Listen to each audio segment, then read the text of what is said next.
Join me today for an action-packed episode of Locked On Fantasy Baseball, where I review the 2023 season for the Washington Nationals. You are Locked On Fantasy Baseball, your daily fantasy baseball podcast. Part of the Locked On Podcast Network, your team every day.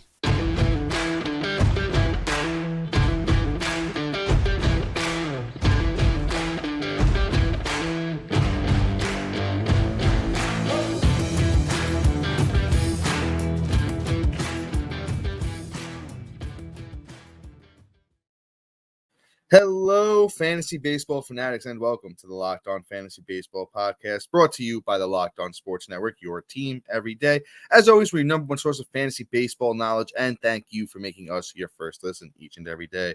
I'm your host, Dominic Martino. You can find me on Twitter at DomMartinoFB. I'm here without my brother, my partner in crime, Matthew Wane. Today, he's got the night off, but don't worry. As I said, we have an action-packed episode for you today.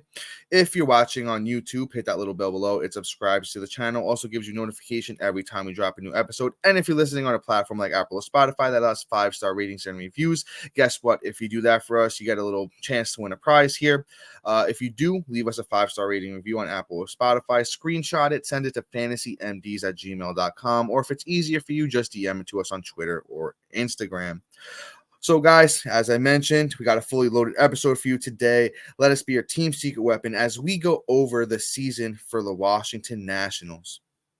So, Nationals obviously didn't have a great year, but I feel like they did well with getting some of those young players out there, and some of them had a good year. We'll cover those. Some people didn't have a great year, and we will also talk about those. Nationals finished in last place in the NL East with a record of 71-91. But let's try to get things on a high note here. Let's start off the show the right way, right? Let's talk about CJ Abrams, one of the biggest bright spots, if not the biggest bright spot in the Nationals lineup this year. The 6'2", 191-pound lefty that is 23 years old had a pretty strong season. And guess what? He just turned 23 on October 3rd. So happy belated to CJ Abrams. Well, let's talk about those statistics in pretty much his first full year. 151 games for Abrams, 563 at-bats, had 83 runs, 28 doubles, 6 triples, 18 homers, 64 RBIs, 47 steals with a .245 batting average. So pretty much helped you out in 4 categories. I mean, the RBIs and home runs aren't above average, but, I would say they're right around average, maybe a smidge above average. The .245 batting average is where he was hurting you, but those 83 runs and 47 steals sure are nice. Now, he led off for, a great portion of the year, mainly towards the end of the season there for Abrams, so that's why those runs were high. I kind of really like his aspirations. Abrams is a former top prospect, and he's had some pretty good seasons in the minors, especially when we're talking about from that batting average department. In 2019, as an 18-year-old, 393, 296 in 2021 as a 20-year-old. I guess he took the 2020 season off. Then in 2022, he had 38 games played, 171 at-bats. And that 310 batting average. In those years, he chipped in some steals, 15, 13, 14. He's not really a power guy, but I like the prospects of him potentially putting on a little bit of muscle, showing that power.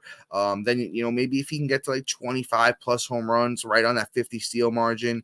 The batting average is where I truly think Abrams can improve, though, because if he can get that batting average up to like a 270, 275, he's going to be very, very strong pick for next year.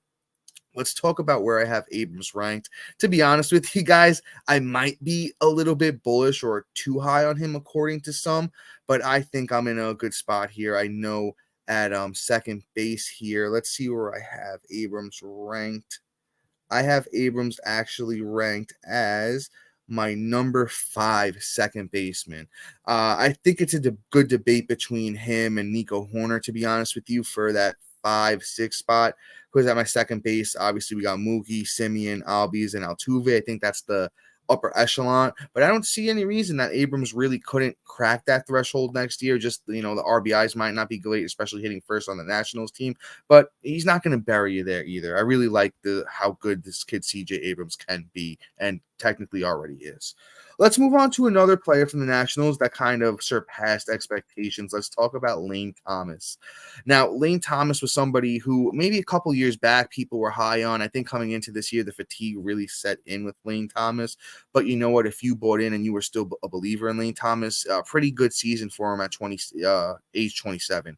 156 games for Lane Thomas, 628 at bats, 101 runs, 36 doubles, 3 triples, 28 homers, 86 RBIs, 20 steals, and a 268 batting average.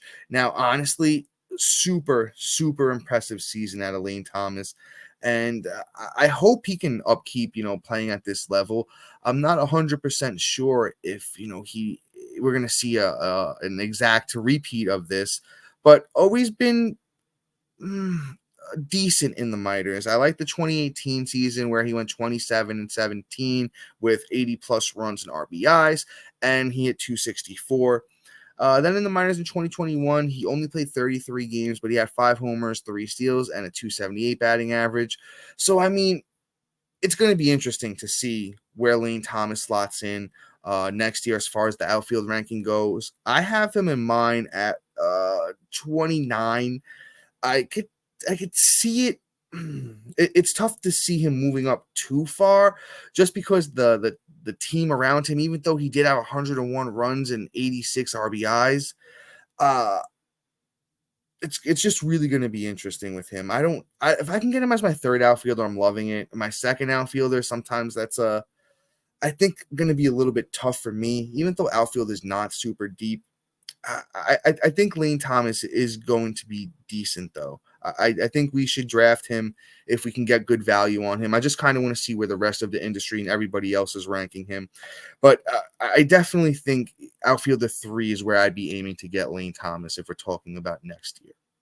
Let's keep things pushing, though. Let's talk about Mr. Joey Meneses, who my brother Matt gave him a great nickname this offseason when he was playing for Team Mexico in the World Baseball Classic. He was calling him the breakfast burrito, and I absolutely loved that nickname. I thought it was awesome. But Joey Meneses really just came out of nowhere at 30 years old last year and had a pretty strong showing in 56 games. He had 33 runs, 14 doubles, 13 home runs, 34 RBIs, and a 324 batting average. That was last year for Meneses. It's just weird that he played almost 198 more games and hit the same amount of home runs. So I'm just kind of trying to figure out where that power went. He did have 36 doubles this year, so maybe a few of those just didn't get over the fence the way he wanted them to. But 71 runs and 89 RBIs and the 275 batting average is pretty strong for Mr. Meneses. I like the upside. I was having a struggle ranking him too. These Nationals guys are really weird because the team wasn't very good, but some of these guys put up really good counting stats. I have Meneses at 55 right now at outfield. I'm not sure if that's where he's going to stay. I could see him moving up a little bit because the batting profile is pretty strong. He's a guy that can get the bat to the ball, hit it where they're not. Honestly, every year since 2016, he's hit at least 275 once again, which is a low mark this year, but that's the majors. But if we're talking about the minors, 2016 290, 2017 292, 2018 311, and 2021 in the minors he hit 284. And then even last year in the minors before he got the call, 286. So the batting average is definitely believable. I would like to see if Meneses can tap into a little bit more power, but definitely a guy that's going to wind up on rosters next year. I wouldn't invest a super high draft pick in him, but Meneses is definitely somebody that you could take a chance on him, and I don't think he's going to kill you. But guys, real quick before we get into their catcher, a young prospect hitter that didn't really live up to the hype, and then we'll get into some pitching for you. And if you hang on all the way to the end, I do have a surprise for you guys, a surprise player that is. But real quick before that, I need to talk to you about one of today's sponsors. Guys, the weather is getting cooler, and that means it's time to stock your closet with winter clothes. With Ibotta, you can get cash back on winter coats, hats, gloves, scarves, and more for the whole family. Ibotta gives you cash back on hundreds of grocery items from produce to personal care and pantry goods. So you can make sure you're purchasing, or you can make sure you're benefiting, you can make sure you're beating inflation, No matter what you're purchasing. Either link your loyalty account or upload your receipt after you shop and get your cash back. It's that easy. The average Ibotta user earns $100 per year. That could cover the cost of an entire shopping trip, or you could use it to earn cash back for that flight you've been eyeing, that game you've been dying to go to, or that fancy dinner you've been craving. Download the Ibotta app now and use the code MLB to start earning real cash back. Just go to the App Store, Google Play Store, and download the free Ibotta app and use the code MLB. Once again, guys, that's IBOTTA in the Google Play or App Store and use that code MLB.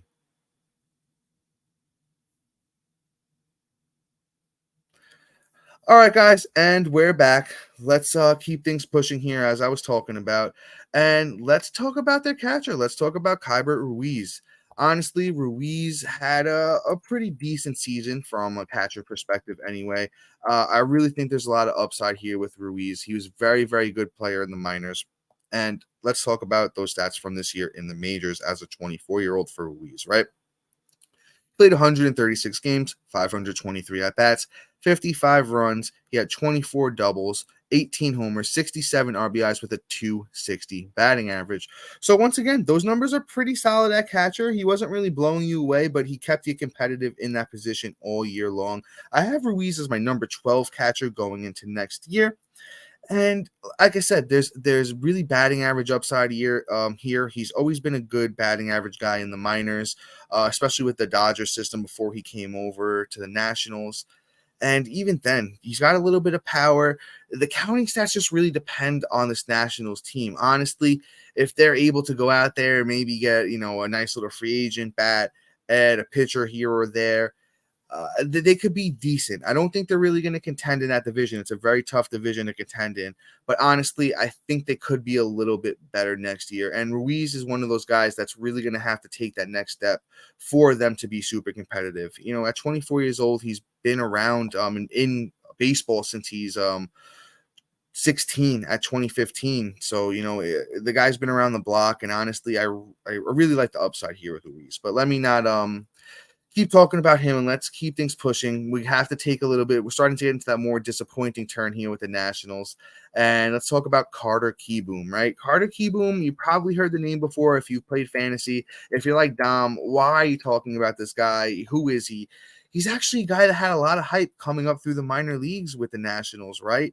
He had some pretty strong seasons from 2017 to 2019 in the minors, showed off a little bit of pop, showed off some batting average. And then when he got called up in 2019, Carter Kieboom, he only played 11 games, but he hit 128 over that time, only had 5 hits through 39 at-bats. Then in 2020, kind of just disappointed again in 33 games. He only had 20 hits and 99 at-bats for a 202 batting average, and just kind of really lost a lot of the hype that was behind him. And then followed up with a 2021 in the majors, 62 games, hit 207. And then this year, once again, they ran him out there for another 27 games, and he just really has done nothing.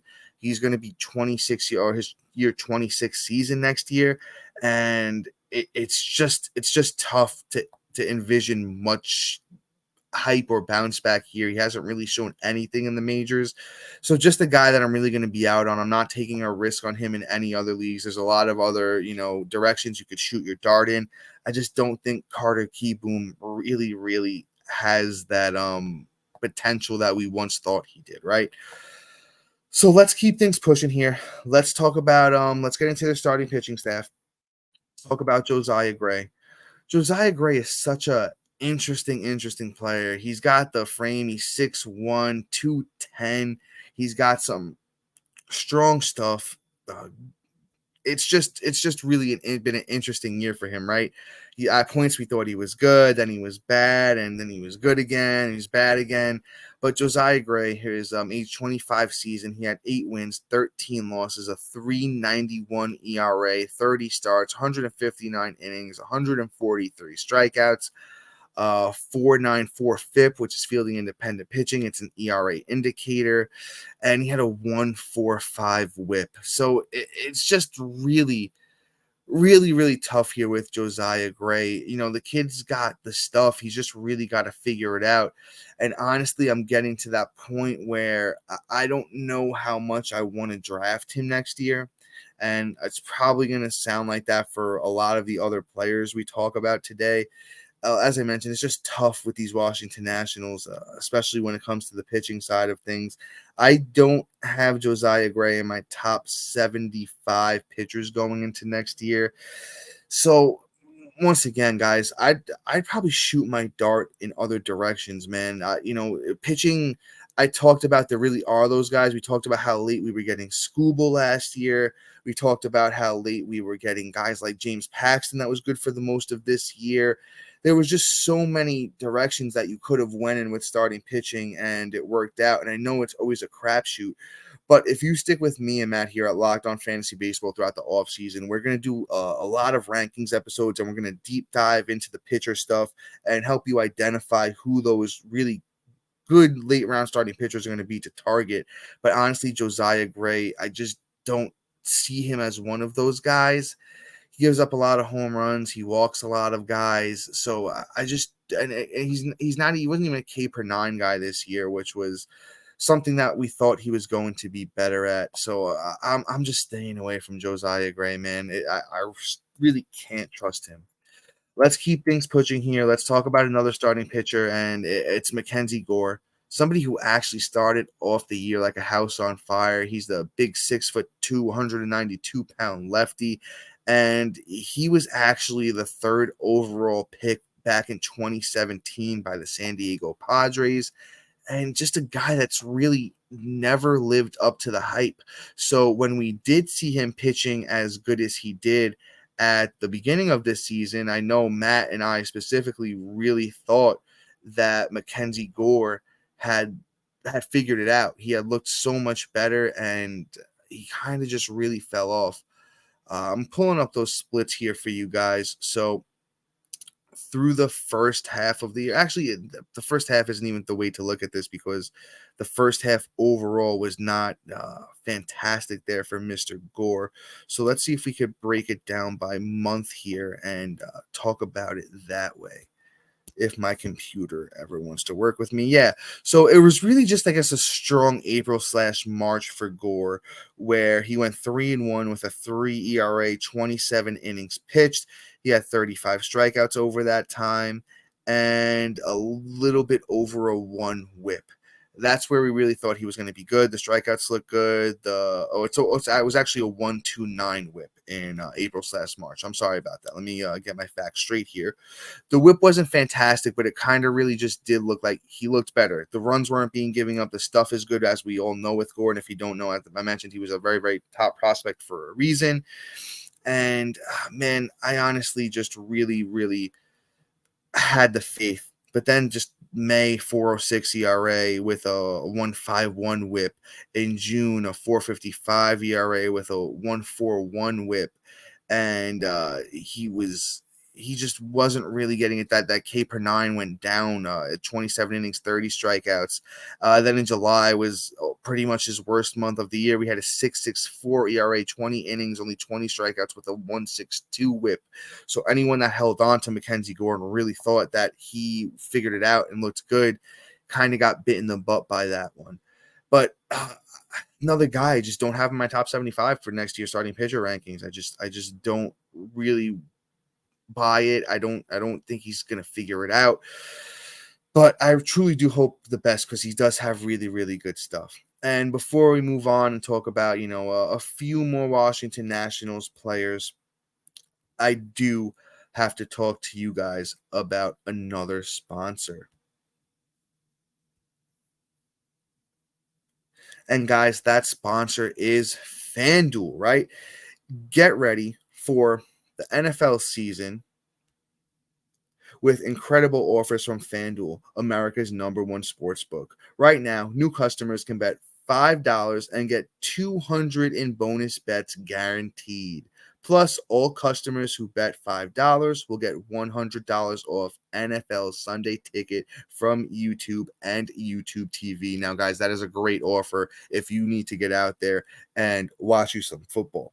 Now is the best time to join FanDuel. The app is easy to use, and you can bet on everything from spreads, player props, and more. So visit FanDuel.com/lockedon and kick off the NFL season with an offer you don't want to miss. FanDuel, an official partner of the NFL.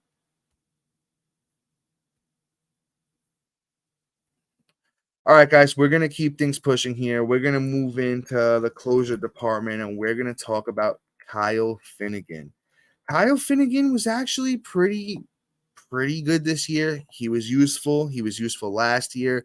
Kyle Finnegan this year had 7 wins, 5 losses, a 3.76 ERA across 67 games. He had 28 saves, 69 innings, 63 Ks, and a 1.29 whip. Now, was he absolutely phenomenal? By no means, but he was good enough to roster on your team as a closer for fantasy baseball this season.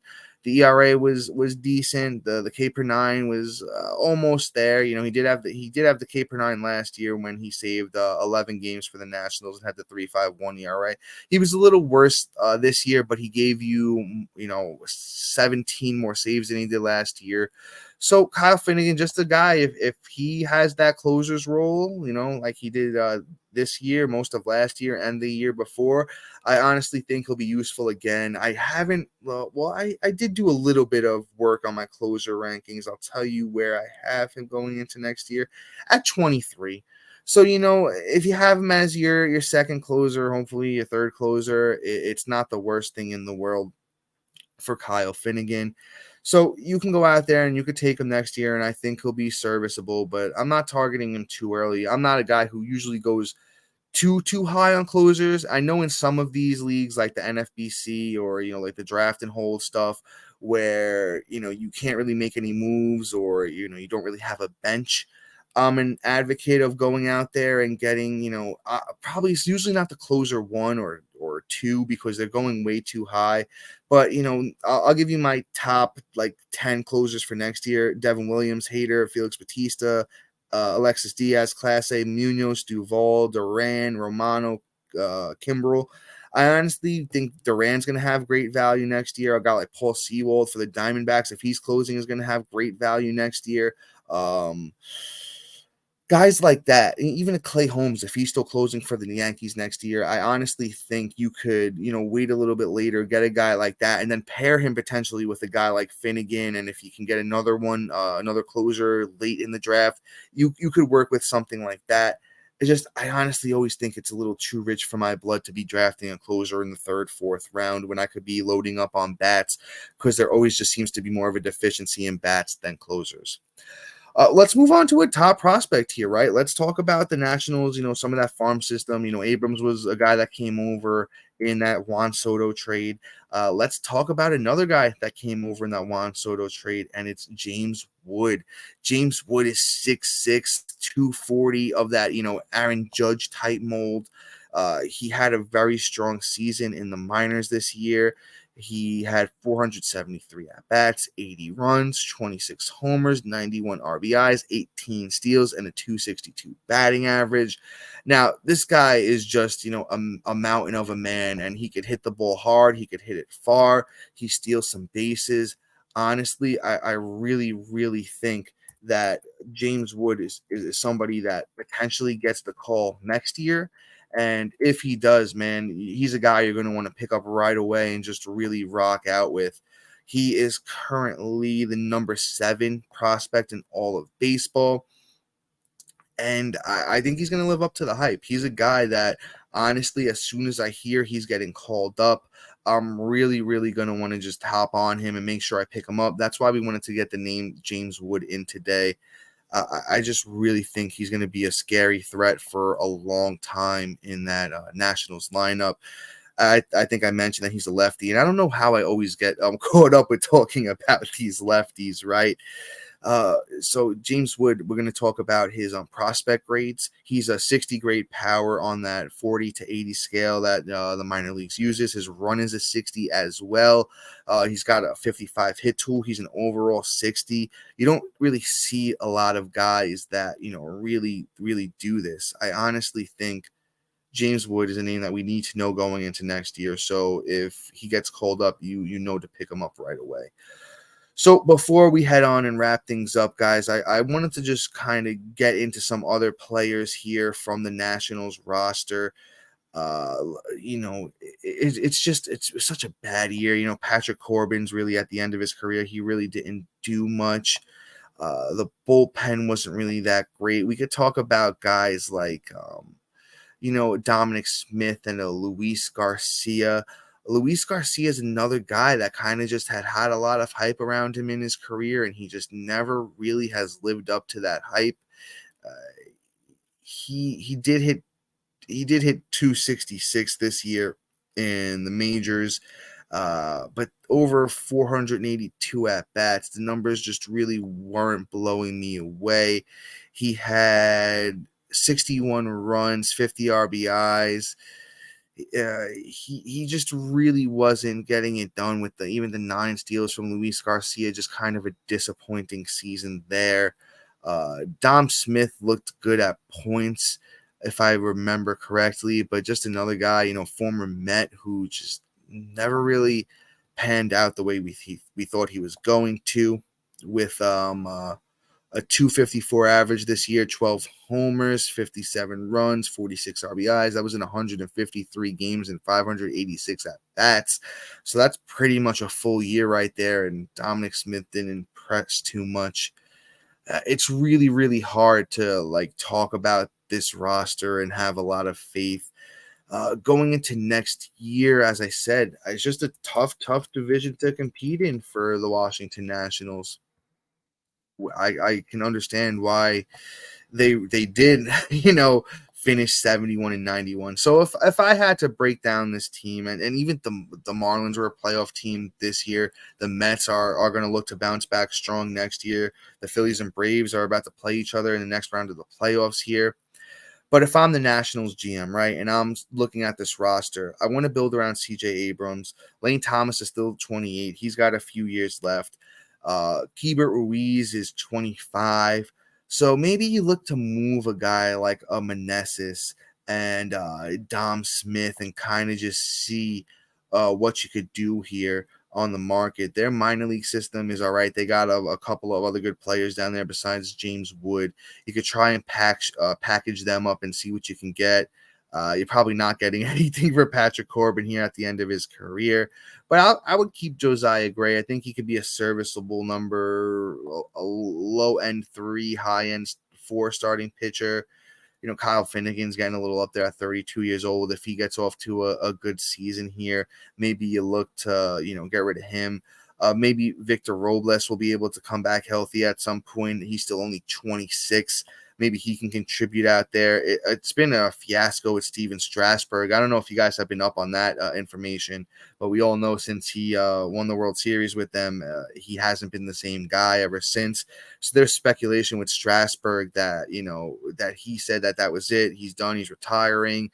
Something along the lines of that. Then the Nationals were mad that that conversation got leaked out. They said it was misinterpreted, that Strasburg is going to try and be ready for spring training next year.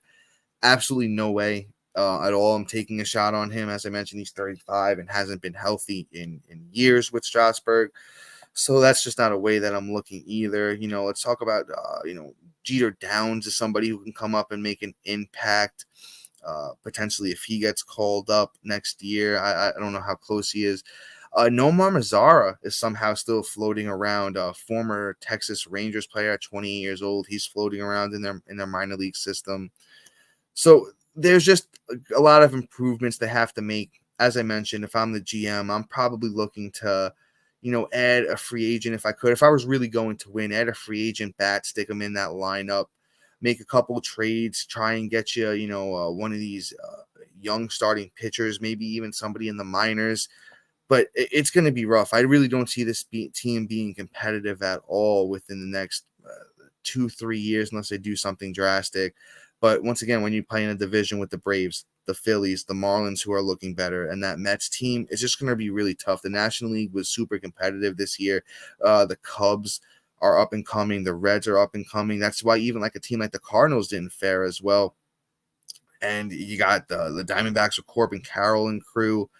So just for the Washington Nationals, disappointing 2023. I'm not really counting on 2024 to be much better. Ever since they let that World Series team go with Turner and Harper and all of, oh no, Harper wasn't on the team. He actually moved the year before. It wasn't Harper, it was Soto I was thinking of. And it's just, I really don't see it happening there. But guys, that's enough of me yapping, just trying to, fill some time here talking about these Nationals. So that's all for me today. Please be sure to like, subscribe, comment, rate, and review. And thank you to our everydayers and new listeners for making Locked On Fantasy Baseball your first listen each and every day. Please be sure to look out for a new episode that will drop on either Monday or Tuesday. I think that one's going to drop on Tuesday. Not sure what team we're going to talk about yet. But real quick, just before, if you're still here, that probably means you're a big fan of ours. So if you want to give us that 5-star rating on Apple or Spotify, once again, we can, give you that opportunity to join our listener league for next year. I know I won about 3 championships this year. Well, it was exactly 3. I know Matt took at least 1. So we want to make sure that you guys are, can see how Matt and I play the game and give you those tips and pointers. So if you do fill out that rating for us, take a screenshot of it, send it to us on Instagram, Twitter, at fantasymds@gmail.com, and you'll have the chance to join that coveted listener league for next year. But guys, until next time, see you.